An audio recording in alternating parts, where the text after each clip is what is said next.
Hello అండి అందరికీ.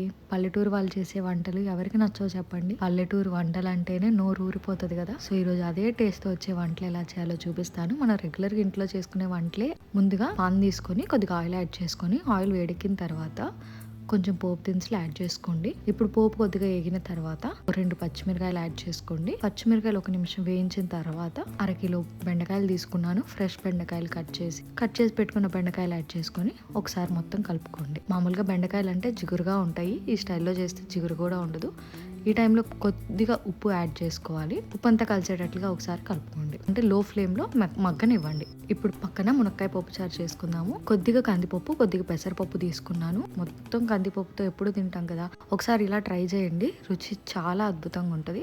కొద్దిగా చింతపండు, కొన్ని మునక్కాయలు, 2 పచ్చిమిరకాయలు, 1 టమాటా పెద్ద ముక్కలుగా కట్ చేసింది, కొద్దిగా నూనె యాడ్ చేయండి. ఇప్పుడు ఇందులో కొంచెం సరిపడా కారం, కొంచెం పసుపు, కొంచెం ఉప్పు. ఈలోపు బెండకాయలు కొద్దిగా వేగిన తర్వాత పసుపు కొద్దిగా యాడ్ చేసుకొని ఒకసారి కలిపేసి టమాటా 1 చిన్న ముక్కలు కట్ చేసుకొని యాడ్ చేసుకోండి. టమాటా మగ్గడానికి సిమ్ ఫ్లేమ్లోనే ఉంచి మూత పెట్టేసి ఉంచండి.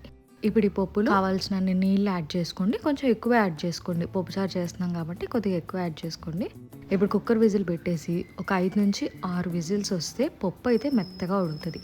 మామూలు కందిపప్పు అయితే త్వరగా ఉడుకుతుంది, కానీ పెసరపప్పు ఉడకడానికి టైం పడుతుంది కదా, అందుకని 5-6 విజిల్స్ చెప్తున్నాను. ఈ విజిల్స్ వచ్చేలోపు బెండకాయ సంగతి చూద్దాం. ఒక 4-5 నిమిషాల తర్వాత బెండకాయలో వేసిన టమాటాలు మొత్తం ఇట్లా మగ్గిపోయి ఉంటాయి. చూసారా, జిగురు అనేది ఏదీ లేదు. ఇప్పుడు సరిపడా కారం కొద్దిగా యాడ్ చేసుకొని ఆ కారం కలిసేటట్లుగా కలుపుకొని లాస్ట్లో ఈ ట్రిక్ ఫాలో అవ్వండి. చాలా అద్భుతంగా ఉంటుంది టేస్ట్.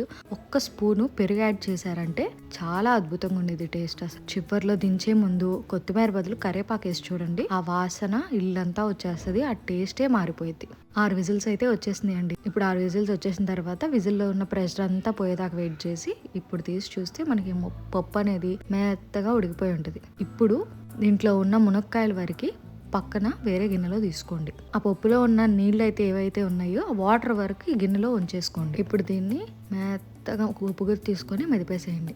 ఉప్పు మెత్తగా మెదిగిపోయిన తర్వాత మనం పక్కన తీసి పెట్టుకున్న నీళ్ళు మునక్కాయలు ఉన్నాయి కదా, అవి ఇందులో యాడ్ చేసేసుకోండి. మొత్తం ఒకసారి కలుపుకొని ఇప్పుడు ఇందులో కొద్దిగా సపరేట్గా మంచినీళ్ళు యాడ్ చేసుకోండి.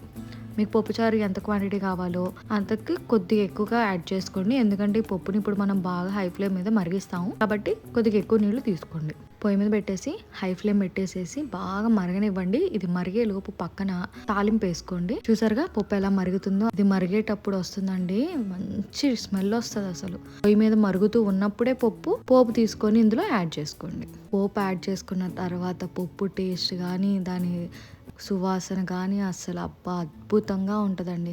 ఒక్కసారి ఇలా ట్రై చేసి చూడండి. ఇంకోసారి ఖచ్చితంగా మళ్ళీ ఇదే స్టైల్లో ట్రై చేస్తారు. ఎందుకంటే ఇది అంత సింపుల్గా ఉంటుంది, అంత ఈజీగా ఉంటుంది. చింతపండు వేసుకొని నానబెట్టుకొని అది పిసుక్కొని అది పోసుకొని అంత టైం అవసరం లేదు. అందులోనే కనుక వేస్తే అసలు టేస్ట్ మామూలుగా ఉండదు. ఒకసారి ట్రై చేయండి, మీకే అర్థమైద్ది.